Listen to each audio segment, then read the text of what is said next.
Bonjour et bienvenue sur Manga Saucisse. Aujourd'hui, c'est pas une vidéo très longue comme il y a eu depuis le début de la chaîne. Non, on va faire un truc un peu plus court.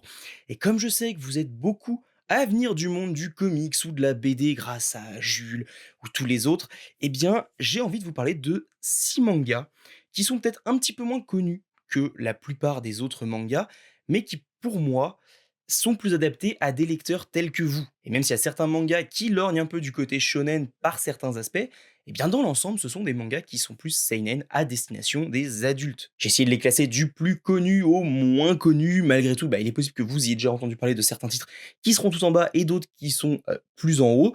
Mais on va commencer tout de suite avec Nausicaa.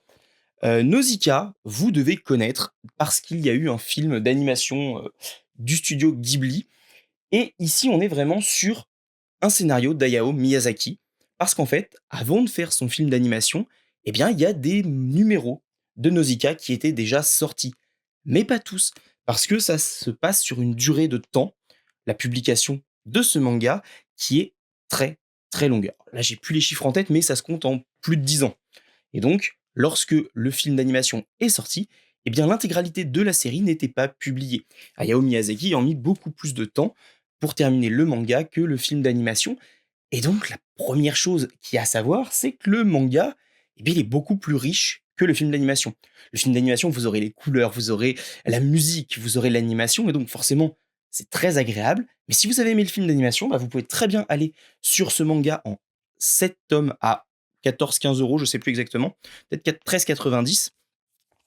Alors, c'est pas très épais, mais c'est un format un peu plus grand. Malgré tout, 7 tomes, c'est pas non plus quelque chose de vraiment très long. C'est pas une série qui va vous demander de vous investir sur du très long terme.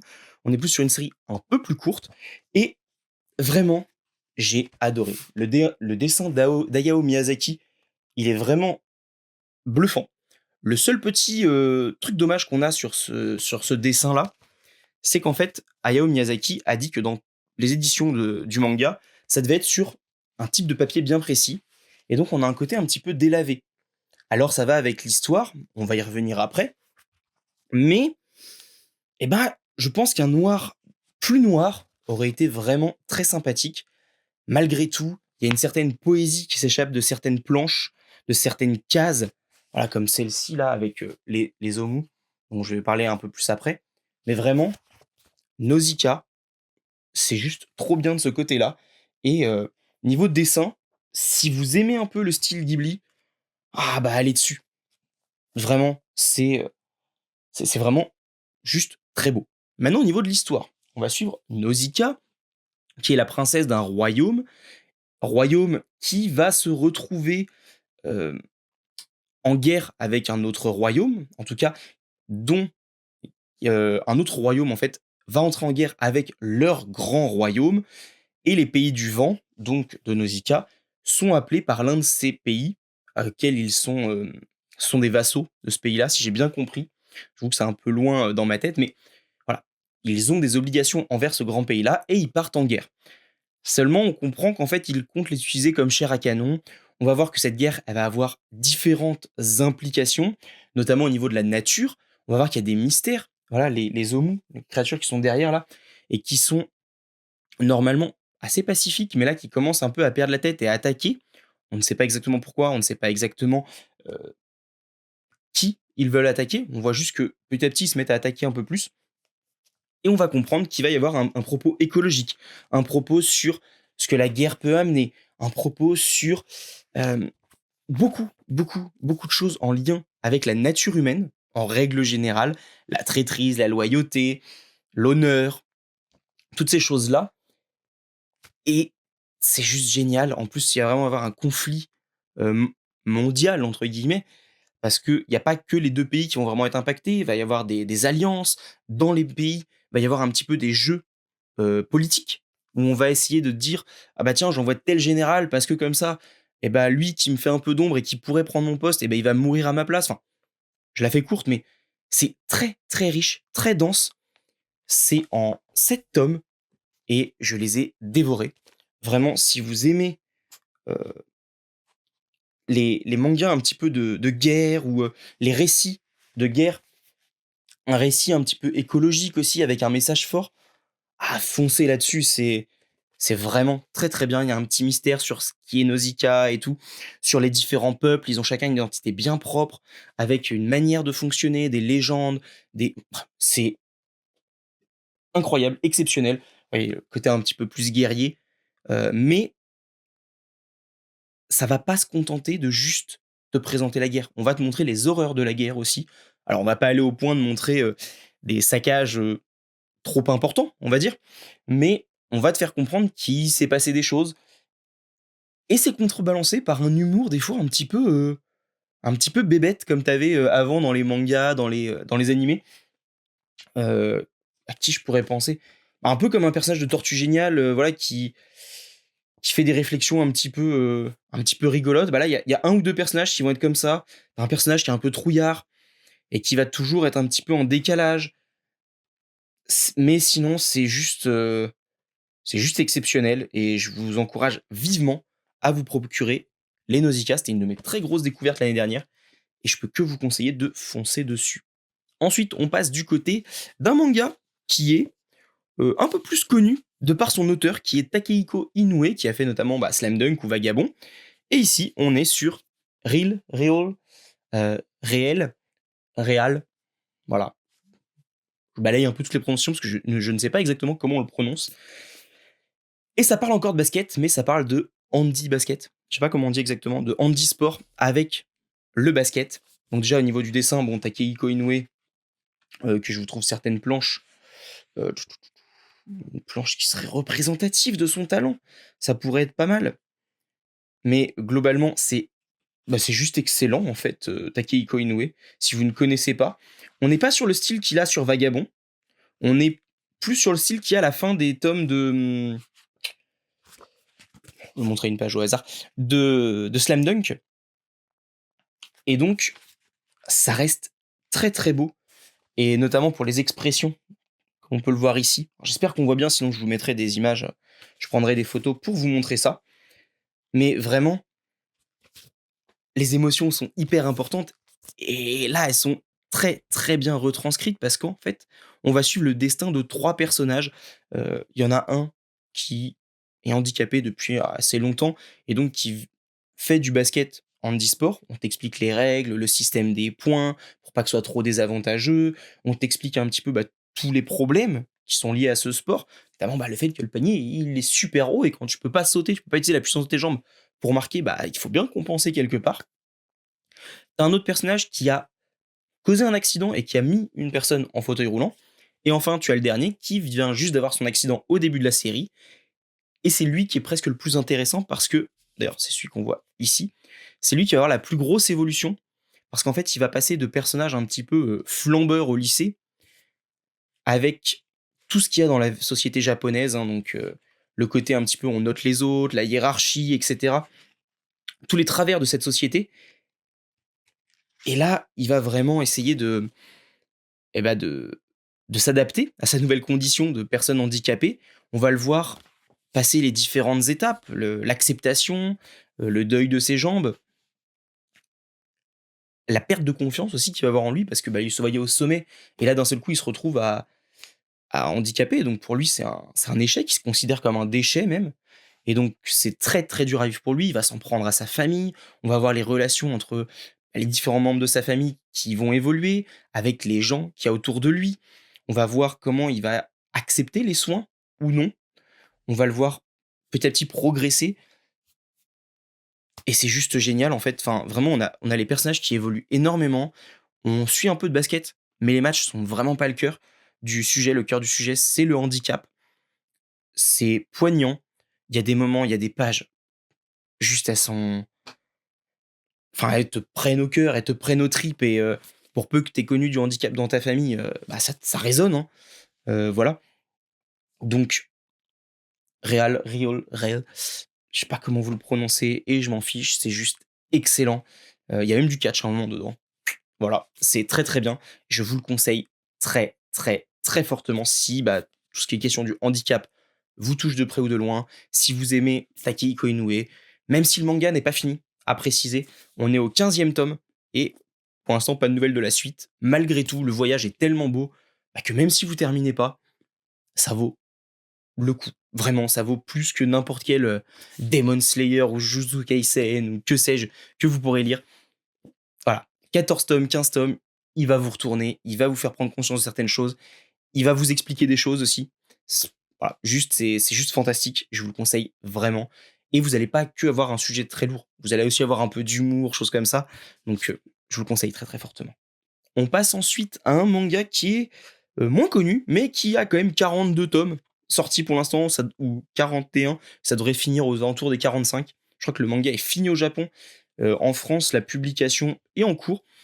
Voilà, c'est Space Brothers de, Shuya Koyama, un manga dans lequel on va suivre 2 frères qui sont japonais et qui, rêvent d'aller dans l'espace quand ils sont jeunes. Ils se font la promesse d'être ensemble sur la Lune.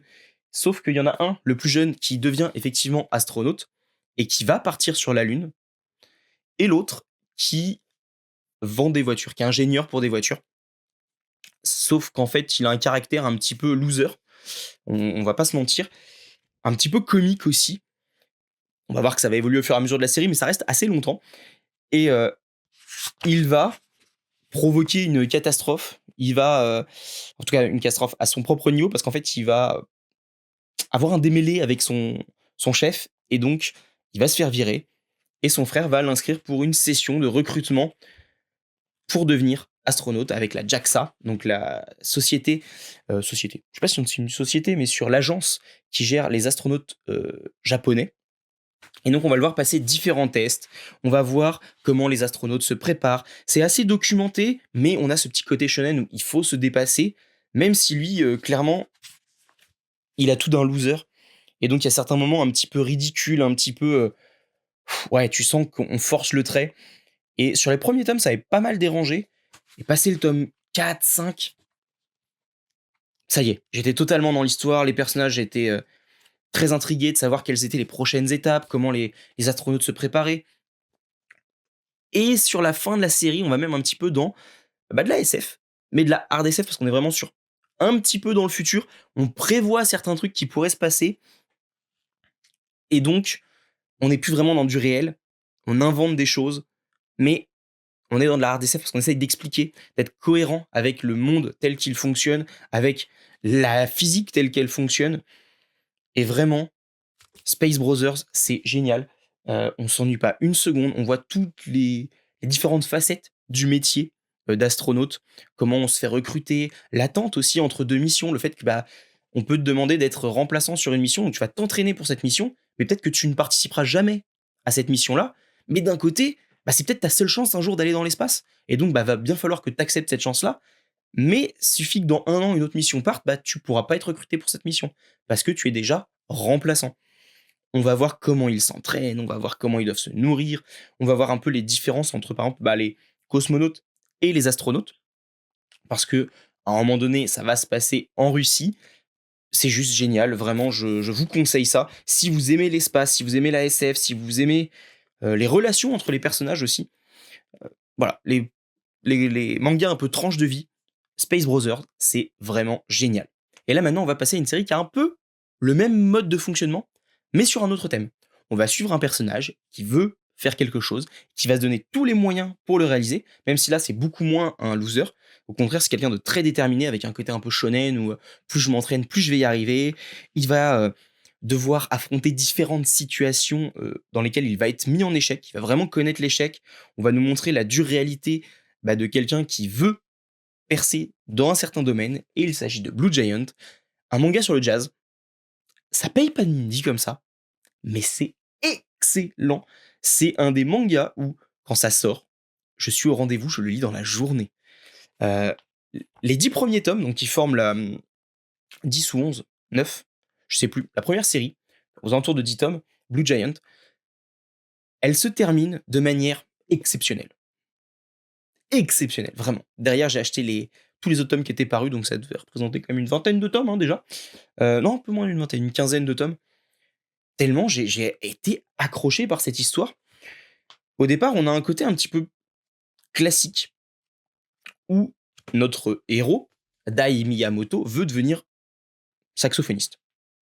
Jusque-là, rien d'exceptionnel. Juste, on va le suivre, s'entraîner, progresser, voir quel chemin il va prendre pour devenir saxophoniste. On va voir qu'est-ce qu'il prend du jazz, quelle voie il veut suivre. On va voir comment ça se passe dans le monde du jazz. On va voir de quelle manière il va devoir essayer de se mettre en avant pour pouvoir jouer dans des bars, etc. Et gagner petit à petit en notoriété, trouver un groupe. Et ça, c'est en gros la première partie. Jusqu'à ce qui commence un petit peu à décoller à la fin du tome 10 ou 11, enfin la première série. Et après, on passe sur une autre période de sa vie, qui est juste, vraiment, c'est la suite directe, hein, mais ça s'appelle Blue Giant Explorer, c'est le dernier, Blue Giant Suprême, qui est la deuxième partie du manga. Et après la deuxième partie, on a la troisième partie qui s'appelle Blue Giant Explorer, où on suit toujours Dai Miyamoto dans sa quête pour devenir le plus grand saxophoniste, le plus grand jazzman du monde. Et on sait que il a percé dans le domaine parce qu'à la fin de chaque tome, tu as quelques pages de flashback, pas de flashback, mais de pages d'interview, où en fait on voit des personnages qui sont apparus dans le tome en cours et qui parlent de Miyamoto, de comment ils l'ont rencontré et tout, mais dans le futur. Et tu comprends que quelqu'un fait un reportage sur Dai Miyamoto, et donc tu sais qu'il va réussir. Et ce qui est important, c'est pas est-ce qu'il va réussir ou pas, c'est comment il va réussir. Et si de prime abord, ça ne paye pas de mine, c'est juste génial. Parce qu'on va le voir faire tous ses efforts, on va le voir douter aussi. On va avoir des planches magnifiques, on va avoir des chapitres entiers sans parole, sans bruit, sans rien, juste des images. Et c'est d'une beauté, d'une puissance que j'ai rarement vue dans d'autres mangas. Et juste, ça me prend aux tripes, quoi. Vraiment. Il va connaître des échecs, il va rencontrer des gens, il va voir du pays aussi, parce qu'il va voyager, forcément, pour devenir reconnu international. Et c'est juste bluffant à quel point l'auteur, je vous ai pas dit, c'est Shinichi Ishizuka, est capable, avec un manga qui traite de jazz, de nous présenter tant de choses différentes, tant de personnages différents. On va voir que c'est pas toujours simple de se présenter devant un public. On va voir qu'il va des fois se prendre des gros bides, vraiment. Désolé, mon téléphone vient de sonner. Faites comme si vous aviez pas entendu. Et du coup, vraiment, il va expérimenter l'échec. Il va pas réussir à chaque fois. Et même, ça sera plutôt rare qu'il, en tout cas au début, qu'il performe. Et donc, il faut qu'il se remette en question. Il faut qu'il trouve des professeurs. Il faut qu'il paye ses professeurs. Et donc, qu'est-ce qu'il va faire pour les payer? Parce que il fait pas de grandes études. Et donc, au Japon, c'est pas toujours bien vu. Bref, Blue Giant, c'est génial. Lisez Blue Giant. Et voilà qui termine cette vidéo. J'espère que celle-ci vous a plu. Dites-moi quels mangas peuvent vous intéresser parmi les 5 que je vous ai cités. Et si le concept vous plaît, je recommence très prochainement, d'ici un mois et demi, pour vous présenter 5 autres petites pépites que vous pourrez retrouver en manga. C'était Comics du Prof pour Manga Saucisse. Et sur ce, on se dit à bientôt.